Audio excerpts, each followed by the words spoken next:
At school, a girl is openly laughed at when she announces to the whole class that her mom is a world champion fighter. The teacher interrupts her and demands that she stop making things up.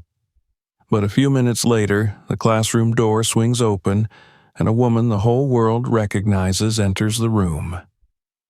Subscribe and tell me where you're watching from. The morning fog still clung to the narrow streets of their new neighborhood as Lakia stared through the car window, watching unfamiliar houses pass by. Her mother's SUV hummed steadily along the quiet road lined with perfectly trimmed hedges and identical mailboxes. Everything in this part of town looked too neat, too staged, as though someone had carefully laid out a model village to impress a committee of strangers. The streets were wide and clean, the houses pale and polished. Birds chirped over the dull murmur of sprinklers. It all felt like a different world from where they had come. A quieter world. A safer one, her mother had promised. Laakea sat with her backpack on her lap, her small hands gripping the straps tightly.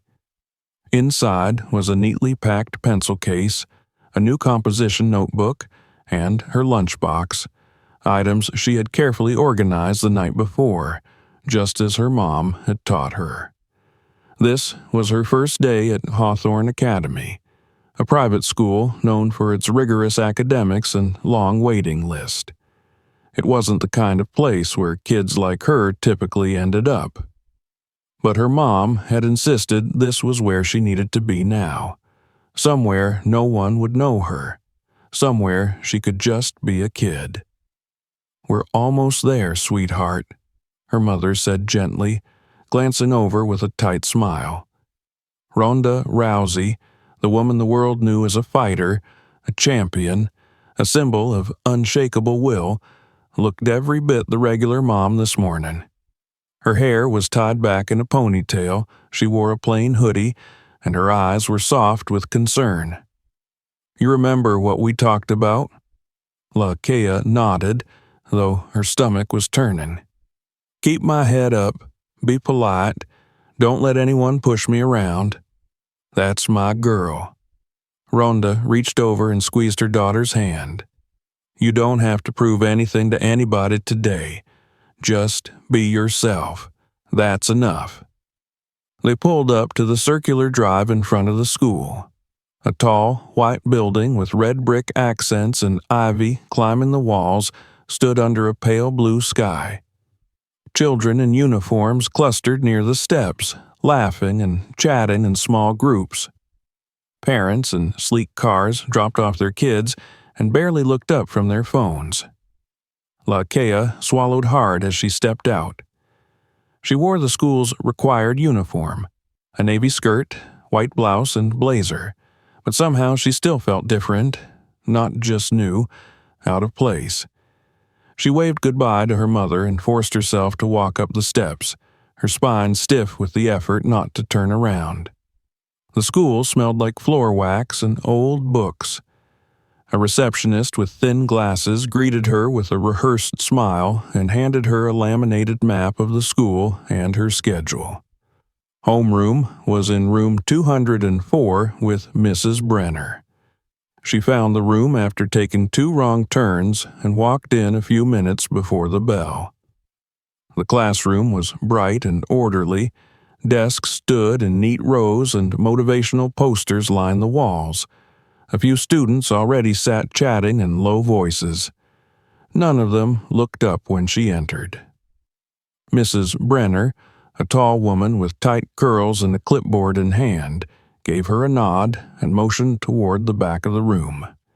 "You must be Laakea. Welcome," she said without much warmth. Laakea gave a small nod and took the seat assigned to her. The girl beside her shifted her chair away slightly. The boy behind her whispered something and chuckled, but she didn't turn around to hear what he'd said. The day passed slowly. The classes were harder than she expected, not because she didn't understand the material, she did, but because everything felt tense. No one talked to her except when required.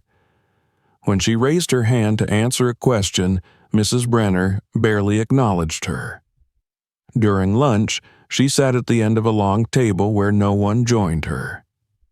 Her lunch, chicken and rice in a thermos, smelled different from the sandwiches and juice boxes everyone else seemed to have. By the end of the week, she had memorized the map of the school, knew all her teachers' names, and still hadn't made a single friend. The other kids traveled in packs, talked about things she didn't understand, family vacations in Greece, tennis camps, and which luxury SUV their parents drove. One girl complimented another's shoes by asking if they were the limited edition designer ones that had sold out in 20 minutes online. Laakea wore plain black flats from a discount store. She kept her eyes down. She didn't talk much about school at home. When Ronda asked, Laakea said it was fine. She didn't want to seem weak, not in front of her mom. Her mom had fought real battles, blood, bruises, broken bones. Laakea couldn't complain about a few cold shoulders and awkward stares.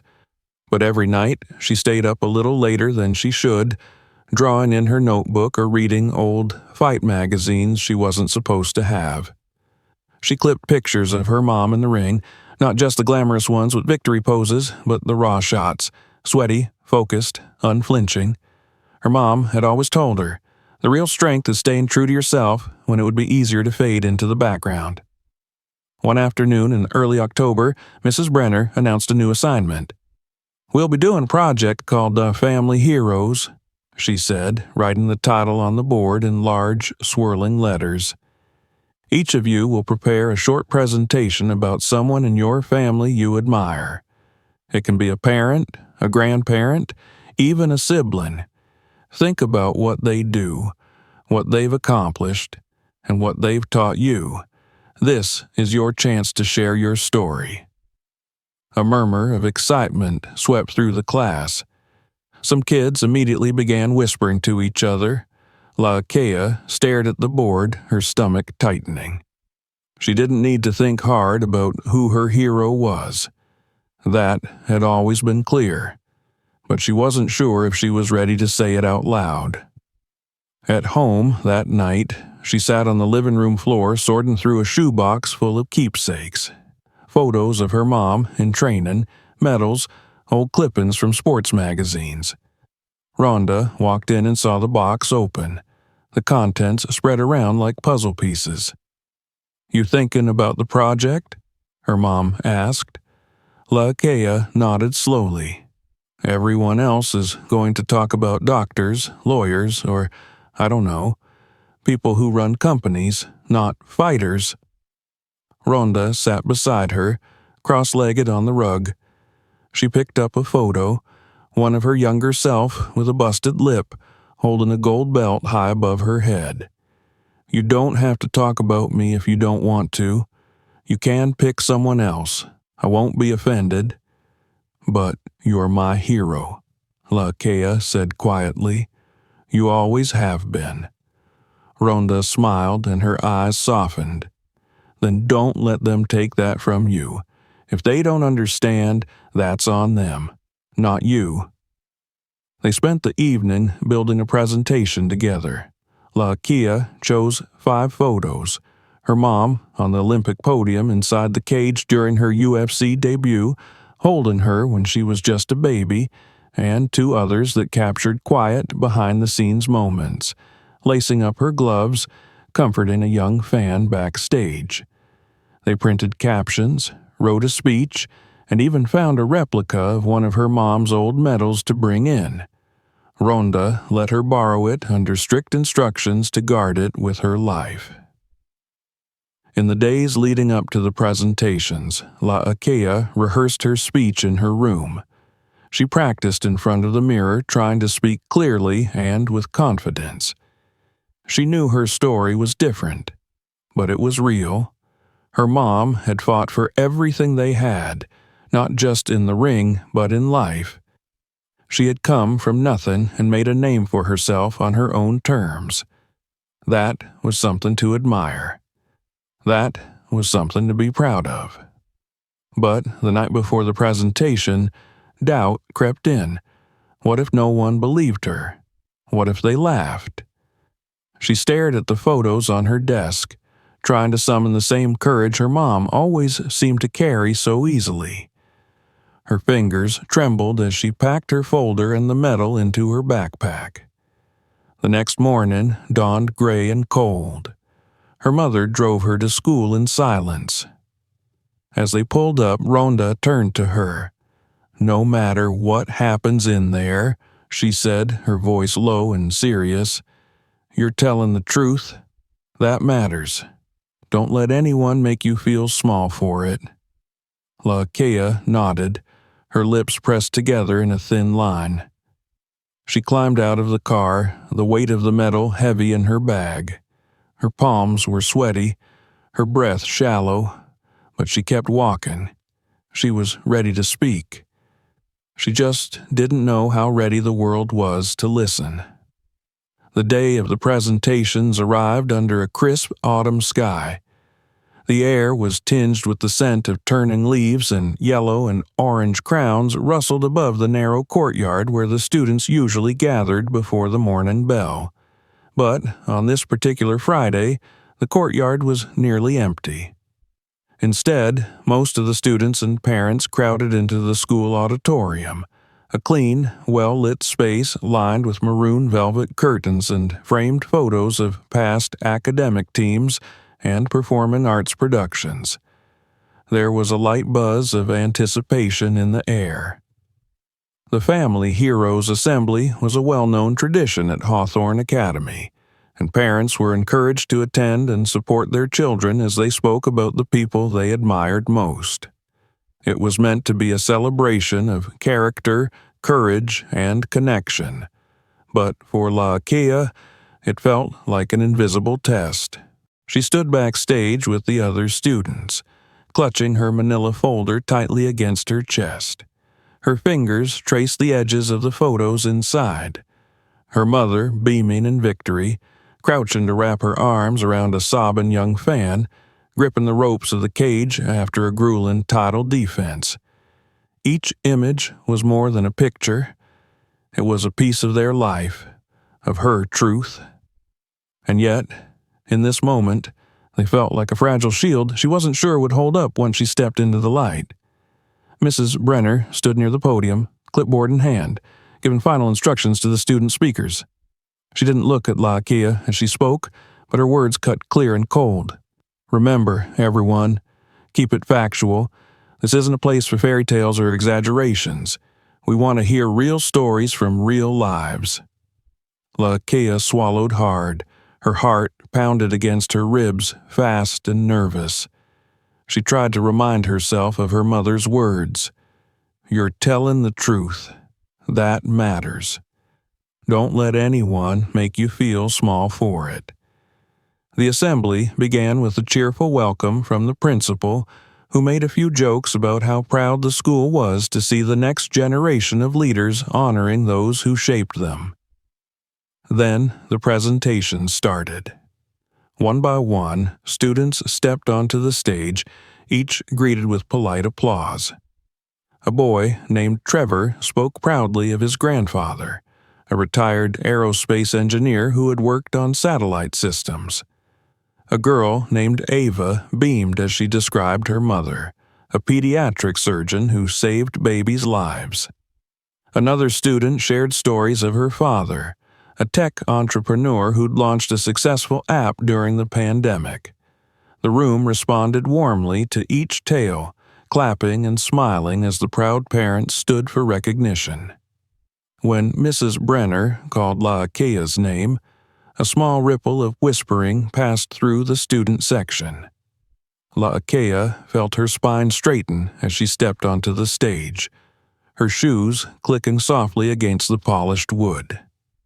The auditorium lights made it hard to see the crowd, but she could feel all the eyes on her, their weight heavy, questioning, already doubting. She took a breath, adjusted the microphone with trembling fingers, and began to speak. "My name is Laakea Rousey Brown. and the person I admire most in my family is my mom." There was a slight pause, a few heads tilted. "She's not a lawyer or a doctor. She doesn't work in an office or run a company. She's a fighter, a real one, a world champion. She's taught me more about strength and courage than anyone I've ever met." She reached into her folder and pulled out the first photo, holding it up so the audience could see. Her voice grew steadier. "This is my mom at the Olympics. She won a bronze medal in judo when she was just a teenager. She trained every day, even when she was sick, even when people told her she wouldn't make it. She didn't give up." She showed the second photo, her mother in the UFC cage, hand raised in victory, sweat streaking her face, eyes fierce with determination.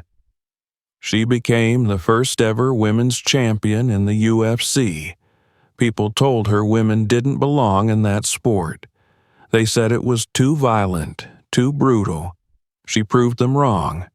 She showed the world what women are capable of. The room was quiet. Too quiet. No one was clapping like they had for the other students. La'Akea pressed on. "She also teaches me things at home, how to be brave, how to stand up for myself, how to stay true to who I am even when it's hard. She tells me that real strength isn't about muscles, it's about heart."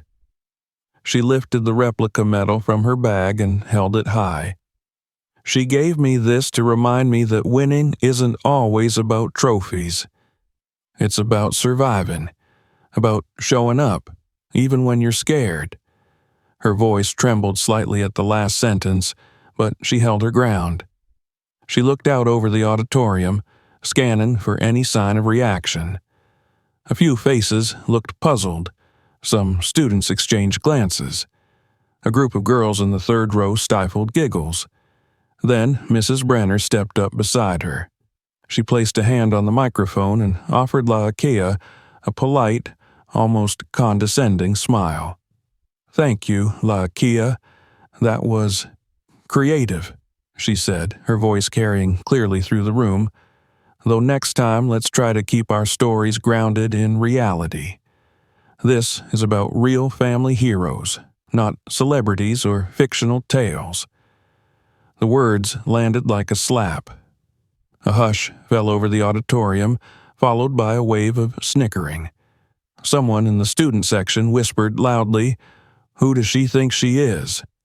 Another voice said, "Maybe she got confused and meant someone from a movie." La'Akea felt her chest tighten. Her hands trembled. She tried to speak to protest, but Mrs. Brenner was already guiding her off the stage.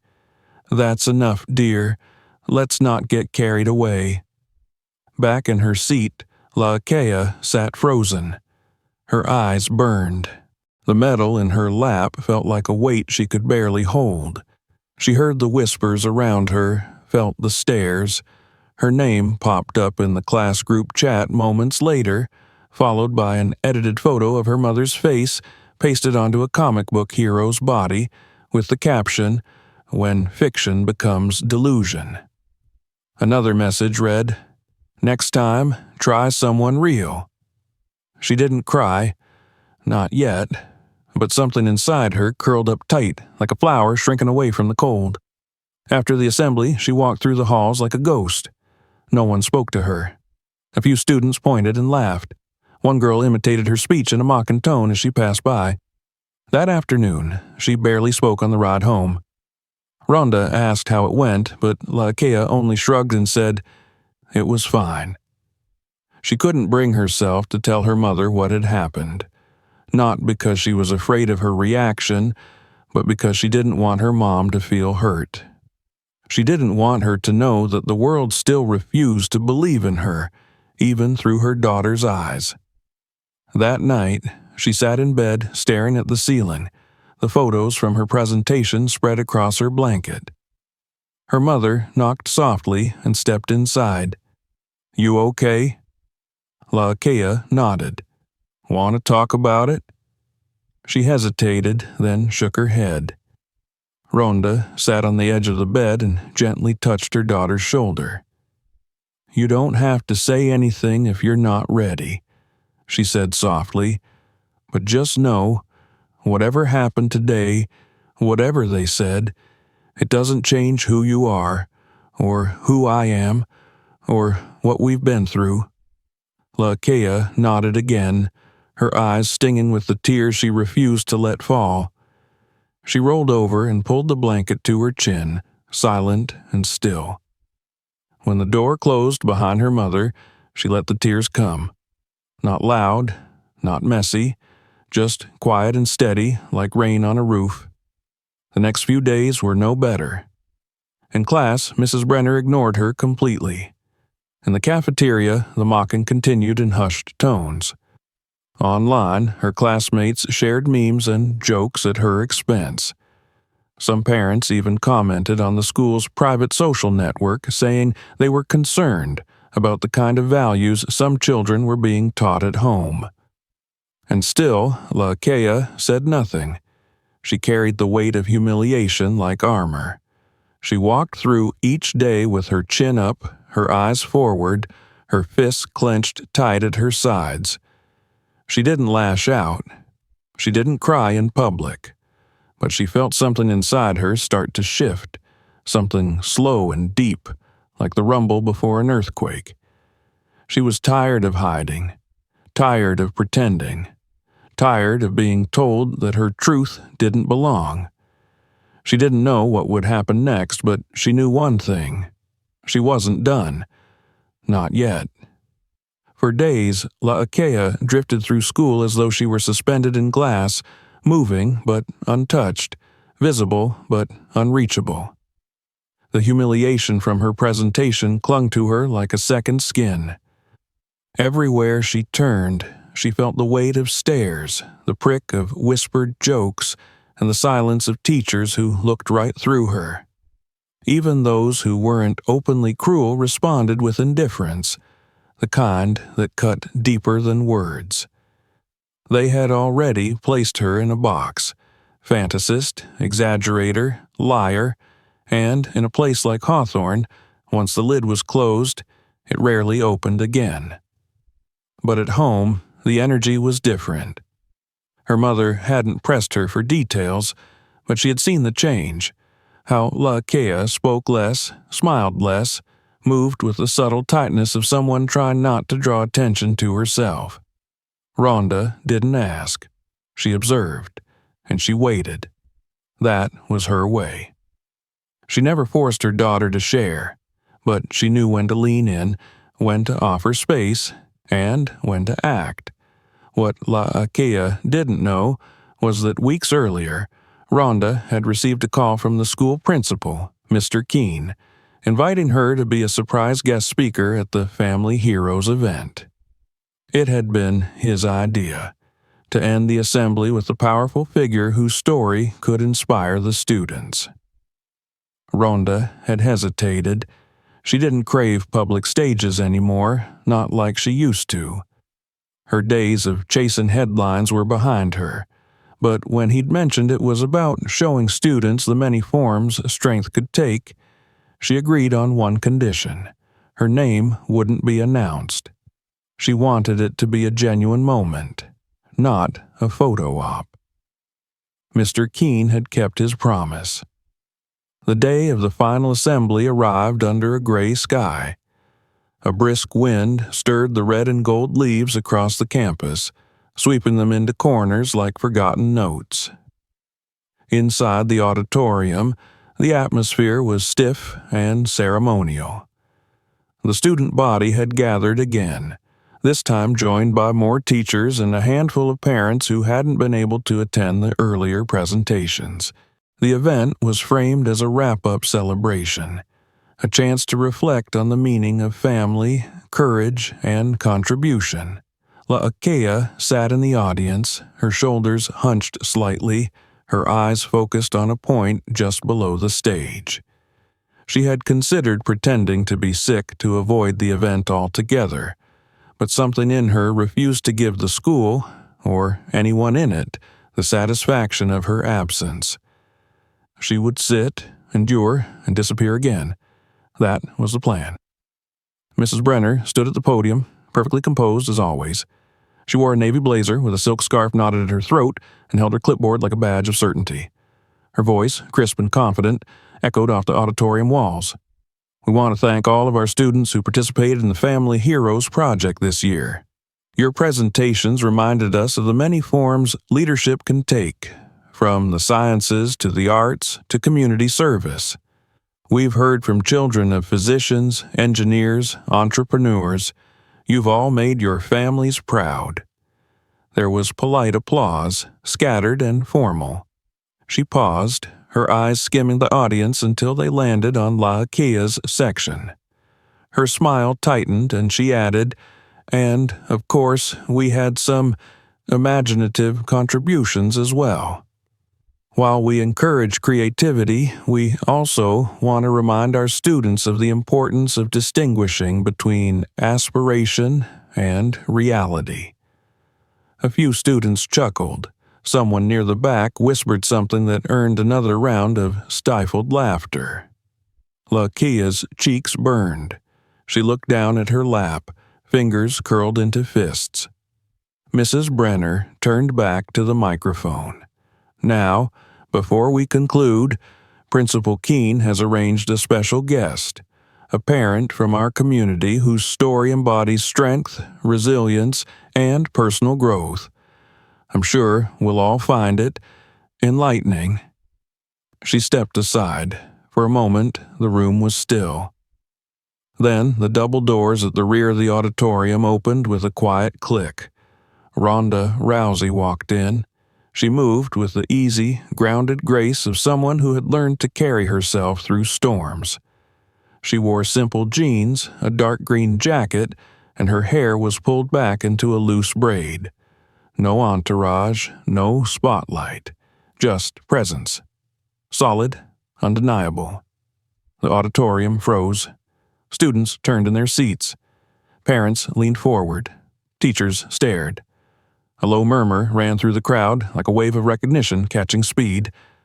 Mrs. Brenner's smile faltered. Principal Keene met Rhonda near the side of the stage and handed her the mic. He looked both pleased and faintly nervous, sensing the shift in the air. "Thank you all for having me," Rhonda began, her voice calm and direct. "I wasn't sure if I was going to speak today. I'm not used to rooms like this anymore. I used to stand in rings, not auditoriums, but when Mr. Keene asked me to share my story, I thought of my daughter. I thought about what it means to show up, especially when it's uncomfortable." She paused, scanning the room slowly. Her eyes landed on Laakia, just for a second. The girl looked up, startled. Their eyes met, and something changed. "I started my journey in sports when I was a kid. I lost more matches than I won. I cried in locker rooms, puked before competitions, doubted myself 100 times over. People told me I wasn't strong enough, that I wasn't cut out for it, that girls didn't belong in combat sports. I didn't listen." She let the silence linger, the weight of her words pressing gently on the room. "I became the first American woman to medal in judo at the Olympics. Later, I became the first female champion in the UFC, not because I was special, but because I showed up when it was hard, because I kept going when everyone told me to stop, and because I had people who believed in me, even when the world didn't." She looked around again. "My daughter gave a presentation this week. She told the truth. She spoke from her heart.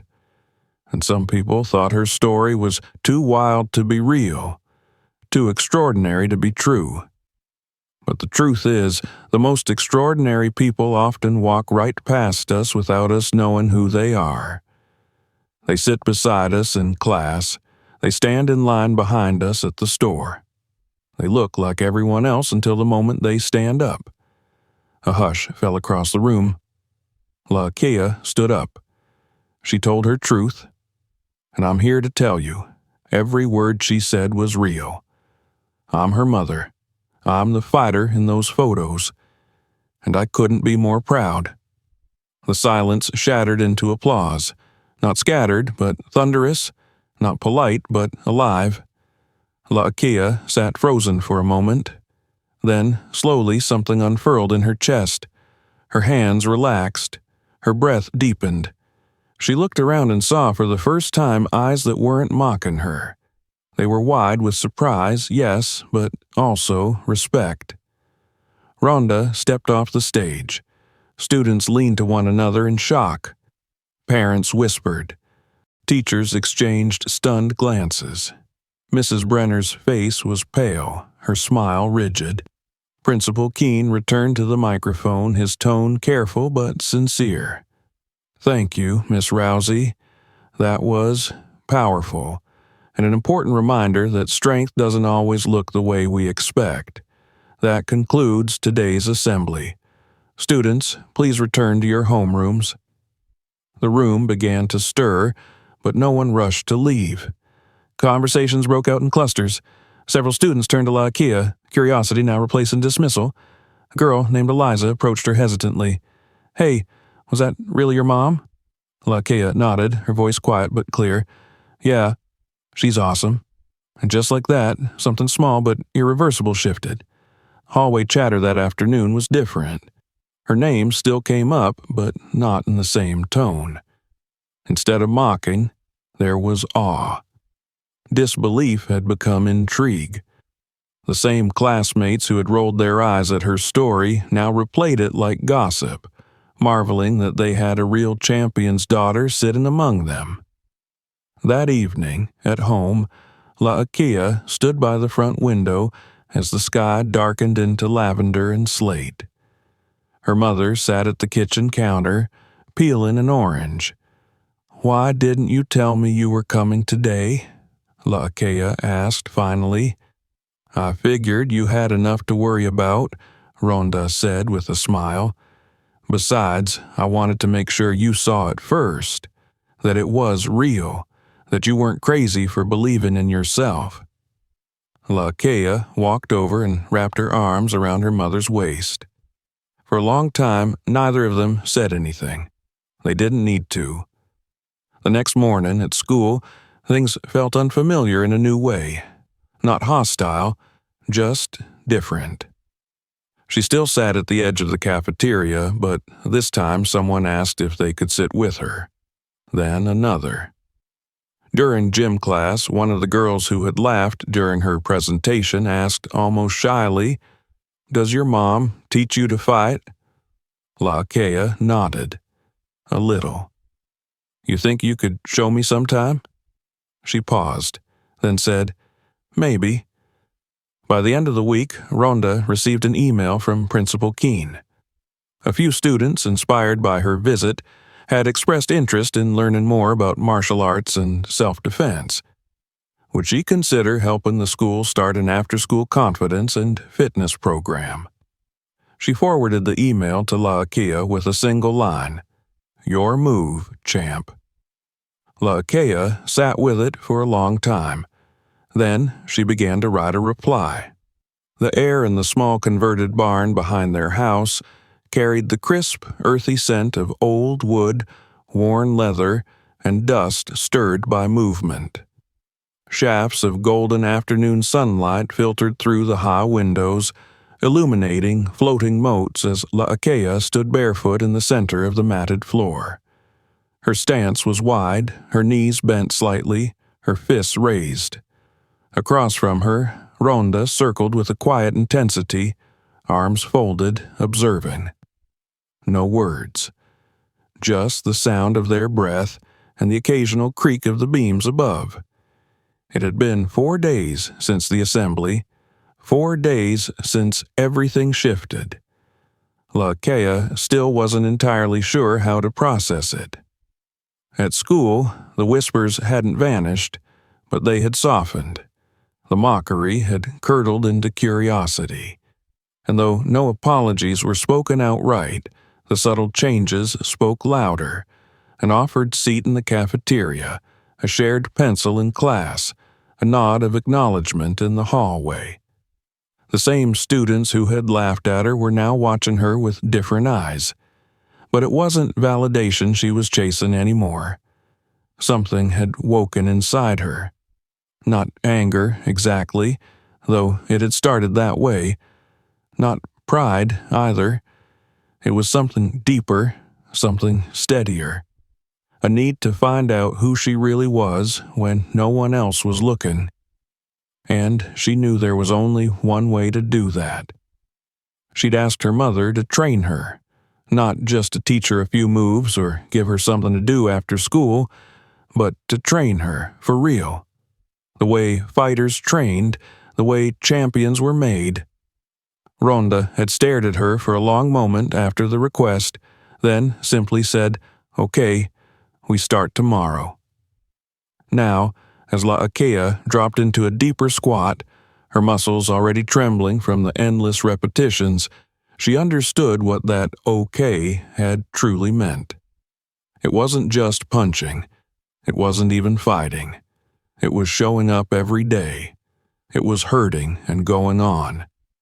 It was not getting out of the work just because you were tired or scared or embarrassed. It was pushing through discomfort until discomfort was normal. And Ronda, for all her warmth as a mother, did not hold back as a trainer. She corrected La'akea's stance without hesitation. She made her start drills over if they weren't clean. She pushed her through combinations again and again until her lungs burned and her legs threatened to fold. And yet, she never raised her voice, never shamed her, never made her feel like she wasn't good enough. She was simply relentless, and La'akea found, to her surprise, that she liked it. She liked the structure, the clarity, the way the sweat poured away everything else, the doubts, the stares, the old echoes of laughter. By the end of the first week, her hands ached, her thighs were sore, and her body carried the dull, delicious hum of effort. She had bruises blooming like small galaxies on her arms and shins. She had trouble walking up the stairs without groaning, but she also had something else, a growing fire in her chest. Then, on the second Monday after the assembly, she was warming up in the barn when she heard a voice at the door. "Hey, is this, open to anyone?" She turned to see a familiar figure, Zoe Mathis, the same girl who had once loudly mimicked her presentation in the hallway, now standing awkwardly in the doorway, her hair in a messy ponytail, a backpack slung over one shoulder. La'akea stared, unsure how to answer. Zoe cleared her throat and shrugged. "I know I was kind of a jerk before. Okay, a lot of a jerk. But what your mom said, it stuck. And what you did, standing up there like that, I don't know. I just thought maybe, if you're still doing this stuff, maybe I could try." La'akea hesitated for a breath, then glanced at her mom, who gave a nearly imperceptible nod from the side of the barn. "Yeah," La'akea said finally, "you can try." That afternoon, the drills doubled. Ronda pushed them harder, paired them together, and introduced partner exercises, timing, coordination, reaction. Zoe was clumsy, impatient, quick to whine when something hurt, but she didn't quit. Not even when she slipped and landed hard on her side, breath knocked out of her. She got up, red-faced, and kept going, and La'akea respected that more than any apology. By the end of the week, 2 more girls joined. Emily, soft-spoken and wide-eyed, and Sana, the daughter of a local restaurant owner. Soon, the little barn began to feel like a refuge. A place where no one cared who your parents were, or what you wore, or what lunch you brought. Only how hard you were willing to work. They called it the Confidence Club, half jokingly at first, but it stuck. Ronda adjusted her schedule to be there every day after school. She guided, she demonstrated, she motivated. She didn't just teach them how to punch, she taught them how to stand, how to breathe, how to look someone in the eye and hold their own. And slowly, Laakea began to change. At school, she walked taller. When someone whispered, she didn't flinch. When Mrs. Brenner looked at her with that cold, distant expression, she looked back without blinking. But it was what happened a week later that truly marked the next step. Rhonda came into the barn one afternoon holding an envelope. "This came from Coach Vance," she said, handing it to Laakea. Laakea opened it slowly. Her eyes scanned the words once, twice, then a third time. It was an invitation to the local youth jiu-jitsu tournament, one of the largest in the region. Girls from across the state would compete. There were team events, solo divisions, age brackets. The entry form was tucked inside. "They want me to compete?" she asked. Rhonda gave a small smile. "I may have shown them some footage, and mentioned your work ethic." Laakea stared at the form. "It's optional," her mother added. "You don't have to prove anything to anyone. Not me, not them. But if you want it, if you really want it, we'll start preparing differently, more seriously." Laakea looked up. Her voice was quiet but sure. "I want to do it." The next day, she told Zoe, and to her surprise, Zoe grinned. "Funny timing. I was just about to ask if we could sign up for the team sparring division. You want to compete too? I want to try, with you, if you'll let me." Laakea hesitated, then nodded. "Let's do it." Training changed after that. It wasn't just hard, it was intense. Timed drills, conditioning circuits, strategy breakdowns. Rhonda became sharper, more precise, correcting the smallest missteps, pushing them through walls of fatigue and frustration. And they responded. Every day they showed up, bruised, exhausted, but present. The barn transformed into a dojo. The mats were worn, but sacred. The bags in the corner swayed from endless strikes. And over it all was Rhonda's voice, calm, firm, constant.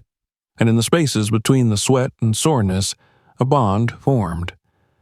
Laakea and Zoe, once adversaries, now moved in tandem, anticipating each other's moves, catching each other when they fell, laughing between rounds like they'd always been a team. On one especially grueling day, they both collapsed to the mat after a punishing drill. Laakea groaned, wiping sweat from her forehead. "I think I left my legs back in round 3, she muttered. Zoe laughed breathlessly. "Tell your legs mine say hi." They left after the warm-up. They lay there, side by side, staring at the high beams above, breathing in the dust and silence. From the doorway, Rhonda watched, arms folded, her expression unreadable. She saw what they didn't yet see, how they'd grown, not just in strength, but in presence.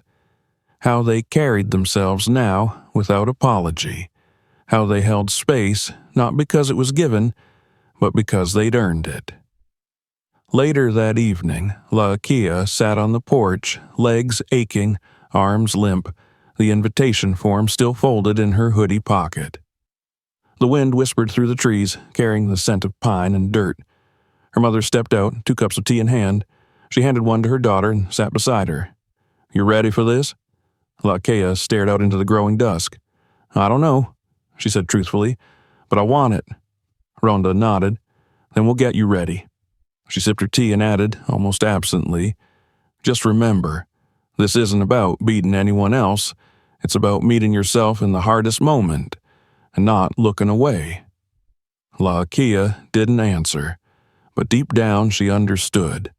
She was no longer training to silence the laughter or win approval, or even to prove who her mother was.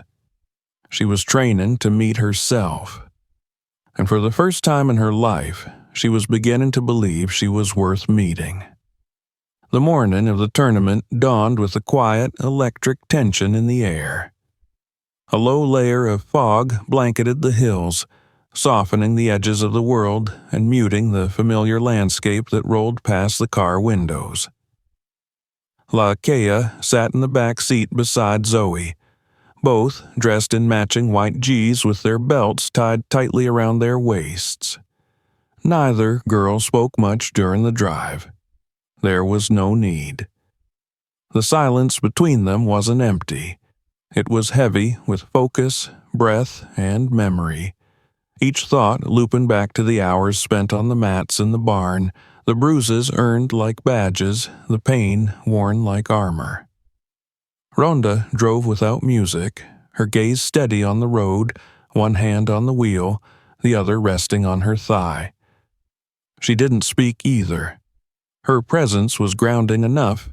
She had trained them for this moment, built them piece by piece into something stronger than they'd been before. There was nothing left to say. They arrived at the sports complex early, the parking lot already filling with vans and buses bearing logos of different schools and martial arts academies. Inside, the air buzzed with the murmur of coaches, the screech of sneakers on polished floors, and the distant calls of organizers over loudspeakers. Folding chairs lined the perimeter of the mats, parents clutching coffees and cameras, while competitors warmed up in small groups, practicing takedowns and shadow drills with flickers of nervous energy. Laakea and Zoe checked in, received their division assignments, and moved to the designated warm-up area. Their division, girls aged 10 to 12, intermediate level, was large, filled with lean, sharp-eyed competitors from all over the state. Some wore pristine uniforms with embroidered academy logos. Others bounced on the balls of their feet with seasoned confidence. No one paid them much attention. That suited Laakea just fine. They went through their warm-ups silently. Stretches, mobility drills, movement patterns. Every motion felt familiar now, her body responding with memory before thought. Her nerves buzzed at the edges of her skin, but at the center was stillness, a place carved by sweat and resolve. Their first match was in the team sparring division against two girls from a well-known club out of San Diego. The announcer called their names over the loudspeaker, and the girls stepped onto the mat, bowed, and took their places. Zoe went first, and she moved like fire, aggressive but controlled. She countered her opponent's throws with precision, her footwork crisp. When she secured her first point with a clean sweep, a burst of cheers rose from their section of the audience. Next, Laakea stepped onto the mat. Her opponent was taller and faster, but less focused. Laakea played defense at first, reading her movements, feeling the rhythm of her weight. Then she struck. A clean hip throw, a controlled fall, points on the board. She helped the other girl up after the buzzer, bowed, and walked off the mat without looking to the crowd. They advanced. Over the next 2 hours, they fought again and again, each match a battle of grit and adaptation. Some were won with technique, others with sheer will. They took bruises, delivered strikes, were thrown, and got back up. And then, almost without realizing it, they stood in line for the finals. Their opponents were two girls from a top-ranked dojo in the northern part of the state. Older, stronger, and undeniably skilled. Before the match, one of them leaned close to Laakea and muttered under her breath, "Didn't know they let charity cases in." Her partner snickered and added, "This ain't Barbie's house, honey. Hope your dreams help you float when we throw you." Laakea didn't flinch. She didn't respond. She simply bowed and walked to her place on the mat. The first round was Zoe's. Her opponent was ruthless, fast, confident, and well coached. Zoe held her own, but it was clear the other girl had the advantage. She took the round, and Zoe walked off the mat with a reddened cheek and a tight jaw. Laakea stepped forward. She faced the girl who had mocked her, the one with the wide stance and the clipped smirk. The ref signaled, and the match began. It started fast, too fast. Her opponent rushed, trying to intimidate her with speed and power. Laakea stayed calm, rooted. She absorbed the pressure, deflected attacks, and countered where she could. But then it happened. A low kick, illegal, executed just as the referee's attention turned. Laakea felt the pain shoot through her shin like a crack of lightning. Her knee buckled. She crumpled to the mat with a sharp cry clutching her leg. The ref turned back, saw her down, and blew the whistle, pausing the match. Gasps rippled through the crowd. Zoe ran to her side, panic on her face. "Your leg. Don't move." Laakea shook her head, teeth gritted against the pain. Her vision swam.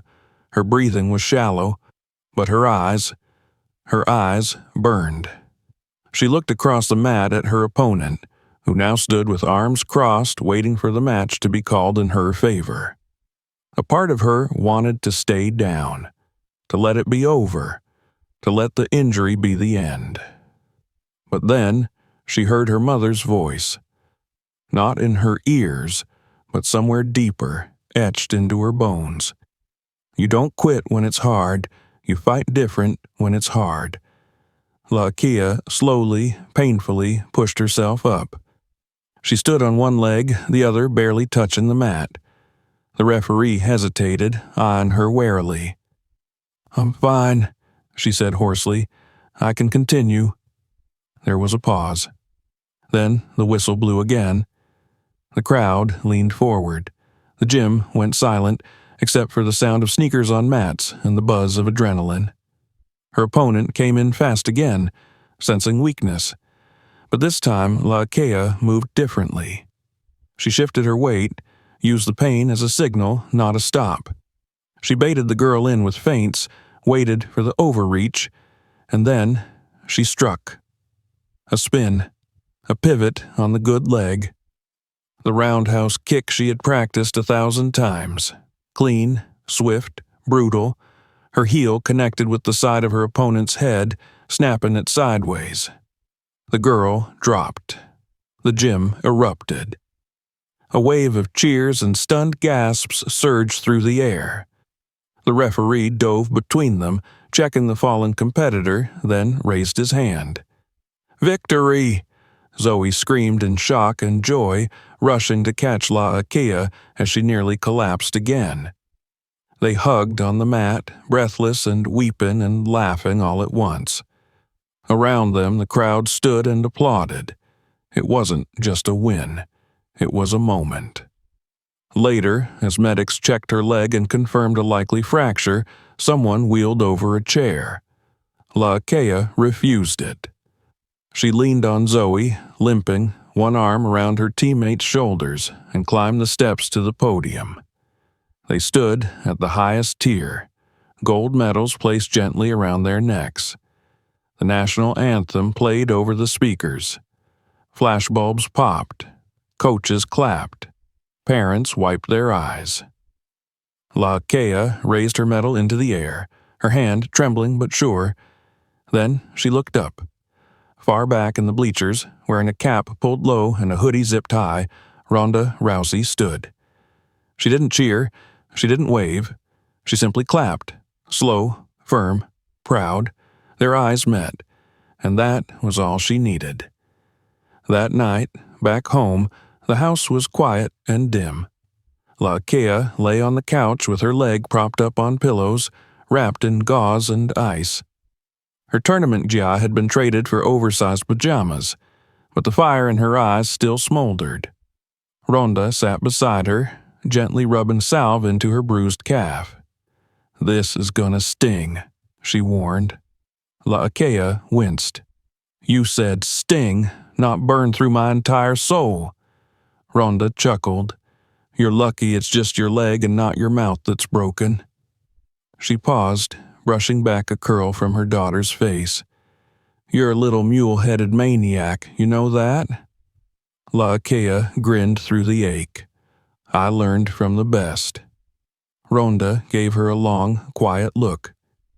"You know," she said softly, "you remind me so much of your dad. That same fire. That same look in your eyes when you decide not to give up no matter what. He'd be proud of you, Liv. So damn proud." Laakea blinked, her smile dimming into something softer. "You really think so?" "I know so." She tapped her daughter's forehead lightly. "You didn't just win today. You showed them who you are." The room fell into a comfortable silence, broken only by the ticking of the old clock and the occasional hiss of wind against the windows. Laakea's eyes began to drift shut, exhaustion pulling her toward sleep. "Night, Mom," she mumbled. "Night, champ," Ronda whispered, kissing her forehead. Much later, after the house had fallen into stillness, Ronda stepped out onto the porch, the stars glimmering above her like scattered glass. She crossed her arms and tilted her face toward the sky. "You should have seen her," she said softly. "Strong, brave, stubborn as hell, just like you." The wind stirred the trees in reply. "She's got your fire," Ronda continued, "but she's got something else, too. She's got that light, the kind that changes people." No response came from the sky, but she didn't need one. Inside, behind her, her daughter slept with the metal still beside her pillow, her face calm, her body bruised, and her dreams finally her own, not as the daughter of a fighter, but as a fighter herself. Don't forget to subscribe for more stories. Check out the next video and others on the channel. Share this one with someone who needs to see it.